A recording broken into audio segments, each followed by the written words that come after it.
जय गुरु जी, सात संगत जी। आप सभी को मेरा एक बार फिर से बहुत बहुत प्यार भरा नमस्कार। सारी संगत जी का इस सत्संग में मैं बहुत बहुत स्वागत करता हूँ। संगत जी, आज मैं गुरु जी के दो प्यारे प्यारे सत्संग आप सभी के लिए लेकर आया हूँ, तो इस सत्संग को अंत तक जरूर सुने। हो सकता है इस सत्संग में आप सभी के लिए कोई मैसेज छुपा हो। चलिए संगत जी, अब चलते हैं सीधा सत्संग की तरफ। जय गुरु जी। ओम नमः शिवाय। शिवजी सदा सहाय। ओम नमः शिवाय। गुरुजी सदा सहाय। जय गुरुजी। शुक्राना गुरुजी। गुरुजी की सारी संगत जी को भी जय गुरुजी। संगत जी, आज हम R.K. गुप्ता अंकल जी का सत्संग आपके साथ साझा कर रहे हैं। अंकल जी कहते हैं, स्टॉक मार्केट में मुझे कई बार आर्थिक नुकसान उठाने पड़े थे, पर मैं ये नहीं समझ पाया कि यह व्यापार मेरे लिए ठीक नहीं है। गुरुजी की शरण में आने के बाद जनवरी 2006 में मैंने शेयर का व्यापार बंद कर दिया और तब मुझे एहसास हुआ कि अब मैं मानसिक और आर्थिक रूप से ज़्यादा शांत था। दुर्भाग्यवश अपने पहले हुए नुकसान का हर्जाना पूरा करने के लिए मैंने शेयर मार्केट में रुपया लगाने का निर्णय किया। कुछ महीने मुझे अच्छा मुनाफा हुआ। उस आधार पर मैंने अक्टूबर 2007 में इस्तीफा देने का निश्चय किया, पर गुरुजी ने मुझे ऐसा मार्च 2008 तक करने नहीं दिया। जनवरी 2008 में मुझे संगत में किसी से गुरुजी का संदेश आया कि मुझे शेयर का व्यापार बंद कर देना चाहिए, पर मैंने उस पर ध्यान नहीं दिया। उसी महीने थोड़े दिनों बाद मुझे फिर से वही संदेश मिला, पर मैंने फिर से उसे नज़रअंदाज कर दिया। अगले ही दिन स्टॉक मार्केट एकाएक गिर गया। जब 21 जनवरी को मैंने अपने नुकसान का हिसाब लगाया तो वह 1 करोड़ रुपए से ज़्यादा का था। तब मुझे समझ आया कि गुरुजी क्यों मुझे इस्तीफ़ा देने से रोक रहे थे, पर मेरी समझ में ये नहीं आ रहा था कि अब मैं क्या करूं। मैंने बस गुरुजी को याद किया और उनसे माफ़ी मांगी। मेरे पास और कोई विकल्प नहीं था, क्योंकि वो भोलेनाथ हैं, सबसे भोले भाले भगवान। उन्होंने मेरी सुनी। आधे घंटे के अंदर 2 घोषणाएं हुई। The United states federal reserve ने इंटरेस्ट रेट इतनी ज़्यादा मात्रा में घटाया जितना 20 सालों में कभी नहीं हटाया था, और भारत सरकार ने घोषणा की कि हिसाब चुकता करना, यानी जिसमें व्यापारी शेयर बेचते और खरीदते हैं और फिर सौदा पूरा करने के लिए विपरीत लेन देन करते हैं, अनिवार्य नहीं था। इससे मार्केट ऊपर चढ़ा, इतना कि 2 दिनों में निफ्टी 3800 पॉइंट्स से 5200 पॉइंट्स पर आ गया और मेरा नुकसान थोड़ा सहनीय स्तर पर आ गया। मैंने सर्वशक्तिमान गुरुजी का शुक्रिया अदा किया। गुरुजी ने न सिर्फ मेरी नौकरी बचाई थी, साथ ही अपूर्णीय नुकसान से भी मुझे बचाया, जो मैं खुद ही अपने ऊपर लाया था, गुरुजी के आदेश की अवज्ञा करके। इसमें हम सबके लिए सीख है कि गुरुजी का आदेश बिना किंतु परंतु के तत्काल ही मानना चाहिए। जनवरी 2008 में रात को करीब 2:30 बजे मैं अपनी पत्नी के साथ स्कूटर पर इफ़को चौक, गुड़गांव से अपने घर जा रहा था। जब मैंने स्कूटर चलाने की कोशिश की तो वह चला नहीं। मैंने पेट्रोल की टंकी देखी तो पाया कि वह खाली थी। करीब 3 बजे हम एक पेट्रोल पंप पर पहुँचे, जहाँ मैंने लोगों से अनुरोध किया कि ज़्यादा पैसे लेकर वो मुझे पेट्रोल दे दें। उन्होंने यह कहकर कि पेट्रोल पंप सुबह 6 बजे ही खुलेगा, मुझे मना कर दिया। उन दिनों ठंड बहुत ज़्यादा थी, इसलिए पैदल घर जाना संभव नहीं था। तब मुझे सत्संग याद आए, जिसमें संगत जी की गाड़ियाँ बिना पेट्रोल के ही चली थी। मैंने गुरुजी का नाम लिया और एक बार फिर स्कूटर शुरू करने की कोशिश की। इस बार स्कूटर चल पड़ा।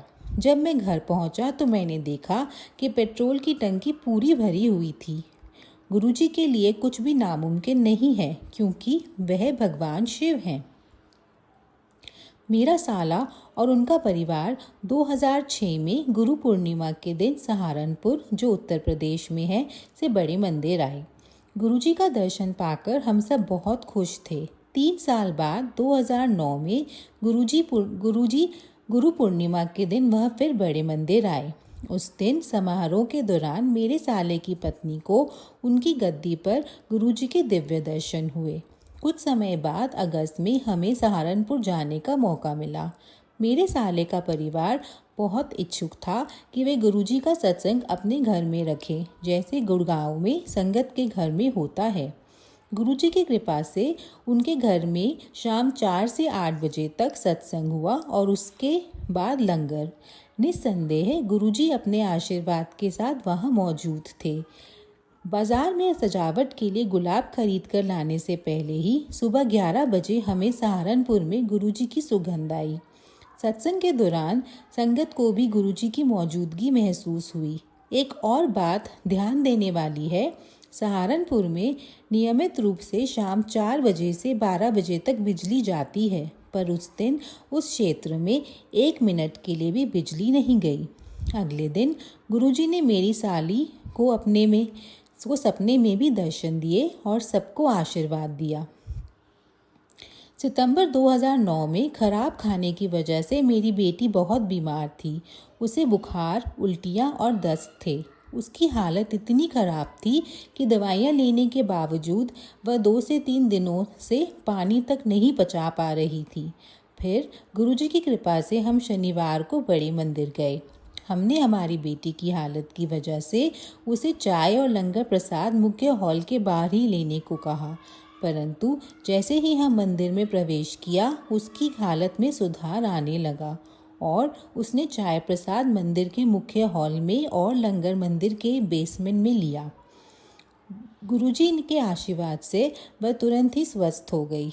जो प्रमाणित दवाइयाँ 2-3 दिनों में कुछ नहीं कर पाई, गुरुजी के आशीर्वाद भरे प्रसाद ने एक क्षण में कर दिया। जय गुरुजी। यहीं पर राकेश गुप्ता अंकल जी का सत्संग पूर्ण होता है। संगत जी, अब हम आपके साथ एक और संगत जी का सत्संग शेयर करने जा रहे हैं, जिनका नाम है मुकेश अलका कुमार। अंकल जी कहते हैं, अगस्त 2009 में जब मैं भारत आया हुआ था तो मुझे पता चला कि मेरे बचपन के एक मित्र को रक्तस्राव यानी हैमरेज हुआ था, जिसकी वजह से उसके शरीर के बाएं हिस्से में लकवा हो गया था। मैं उसे देखने अस्पताल गया और मैं सोच में था कि कैसे मैं उसकी सहायता कर सकता था। अचानक मुझे याद आया कि मेरे पास गुरुजी की तस्वीर थी। क्योंकि मेरा मित्र बहुत ज़्यादा सिगरेट और शराब पीता था, उसे गुरुजी की तस्वीर देने का मेरा मन नहीं था। मैंने उससे पूछा कि क्या वो अपनी यह 2 बुरी आदतें छोड़ने के लिए तैयार था। मैंने उससे कहा कि इसके बदले उसका उपचार हो जाएगा। उसने सिगरेट और शराब दोनों छोड़ देने का वादा किया। मैंने उसके तकिए के नीचे गुरुजी की तस्वीर रख दी और उसकी पत्नी को तस्वीर संभाल के रखने को कहा। फिर मैं वहाँ से चला आया। अगले ही दिन वह अच्छा महसूस करने लगा, इतना अच्छा कि उसे अस्पताल से छुट्टी मिल गई और वह घर तक पैदल चलकर आया। 4 दिन बाद उसने मुझे फ़ोन करके कहा कि उसके लिए अपना वादा पूरा करना मुश्किल होगा। यह सुनकर मैं दुखी हुआ और उसके लिए चिंतित भी हुआ, क्योंकि उसका ठीक होना उसके शराब और सिगरेट छोड़ने पर निर्भर था।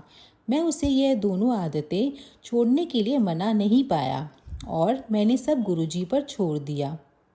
मुझे नहीं पता क्या हुआ, पर 2 घंटे बाद उसने मुझे फ़ोन करके कहा कि उसका मन बदल गया है और वह अपना वादा पूरा करेगा। यह एक चमत्कार ही था।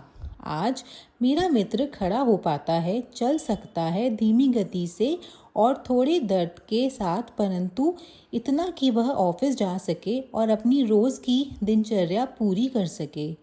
मुझे पूरा यकीन है कि यह सब गुरुजी के आशीर्वाद से हुआ है। मेरे मित्र का पूरी तरह से ठीक हो जाना अब दूर नहीं है। यहीं पर मुकेश अलका कुमार अंकल जी का सत्संग पूर्ण होता है। जय गुरुजी, शुक्राना गुरुजी। तो संगत जी, आप सभी को गुरुजी के ये दोनों सत्संग कैसे लगे कमेंट में ज़रूर बताएं और साथ ही संगत जी नीचे दिए गए व्हाट्सएप नंबर पर अपना सत्संग भी रिकॉर्ड करके ज़रूर भेजें। अब मैं आप सभी से मिलता हूँ किसी अगले सत्संग में। तब तक के लिए आप सभी को मेरा बहुत बहुत प्यार भरा नमस्कार और सारी संगत जी को मेरा जय गुरु जी।